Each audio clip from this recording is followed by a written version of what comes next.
Kaya Satozuka, considered to be the perfect secretary, yet constantly criticized for her ultra-conservative dress style by her boss, director Kyouhei Touma of the Touma Company. Kaya lives a normal life until she finds out that her employer is actually a vampire. Despite uncovering his identity, she dedicates herself to serving the director to the best of her abilities. The early part of this story focuses on the trials and tribulations of Kaya's increasingly hectic workload, then slowly shifts to Kaya developing feelings for her boss. Chapter 1. A woman being escorted by a man enters the office. The man enters the office and introduces the new secretary, Kaya Satozuka. The boss looks extremely handsome and has a very attractive blonde spread out on his desk.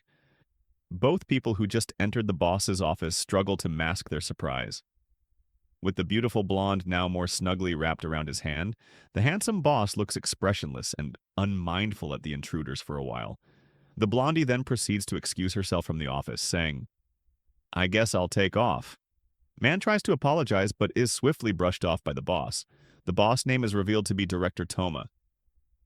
Kaya, quickly grabbing the opportunity, introduces herself.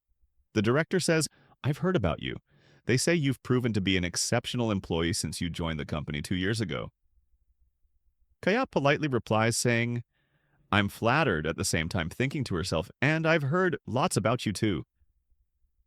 Kyouhei Touma, age 26, single, the managing director of the Touma Corporation, a tableware manufacturer, younger son of the company president. But family connections aren't the only reason he's risen to the top. He really is good at what he does. He expects the best from his employees and won't tolerate failure.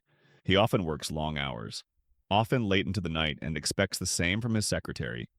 So, it's no surprise that they never last. And when that happens, the entire secretarial office has to pitch in to cover for it.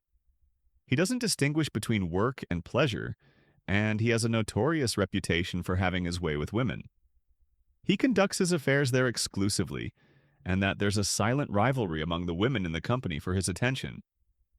I hate to be influenced by rumors, but maybe everything I've heard is true. To everyone's shock, Kyouhei dismisses her sharply, saying, "So you're exceptional? Get her out of here. Find me someone who's easier on the eyes." Toma then elaborates a bit on why she's not a good fit for the position. At this point, Kaya tries to keep her new job by politely asking to be given a chance.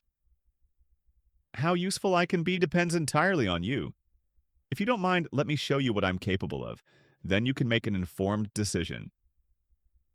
Kyouhei initially resists, but then decides to test her worth by dumping a ton of workload on her all at once, and saying, "Don't bother me with stupid questions. Look at the previous memos and documents to figure out how I do things." Kaya agrees with his conditions.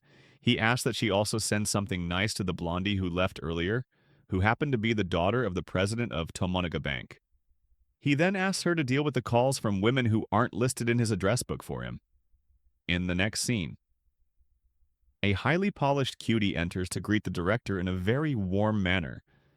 Kaya can only stand idly by and watch.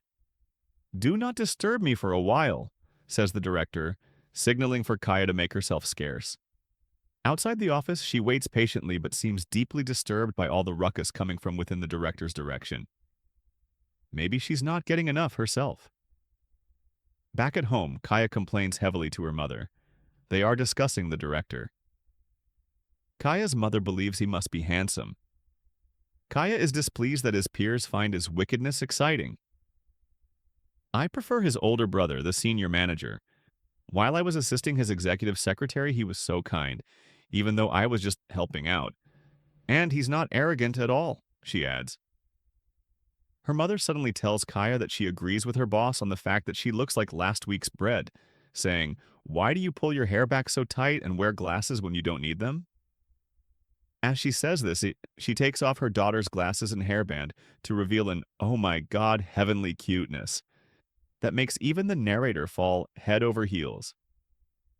"I don't want to look cute," said Kaya ignorantly. "I already have to deal with having this baby face." She then goes on to complain how people assume that she's immature.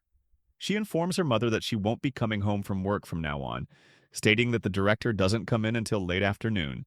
noting that he's supposedly allergic to strong sunlight, or more likely is in bed with women all morning.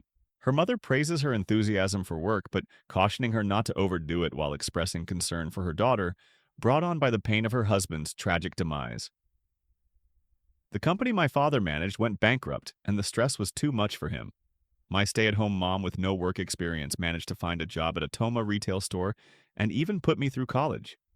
Touma Corp hired me because mom convinced her store manager to recommend me. I want to become a top-notch secretary so my mom can take it easy. I want to be a daughter she can be proud of. I can't wait to see the director's face when I prove that I'm a great secretary. Kaya ended, thinking inwardly, with a wicked, scheming grin. I hope you enjoyed diving into the world of Midnight Secretary. Your feedback is incredibly valuable to me, so don't hesitate to drop your thoughts, suggestions, or questions in the comments below. I'm always looking to improve and bring you the best content possible, and your input can make a huge difference. If you love this episode, make sure to give it a thumbs up, share it with your friends, and subscribe to the channel for more exciting content.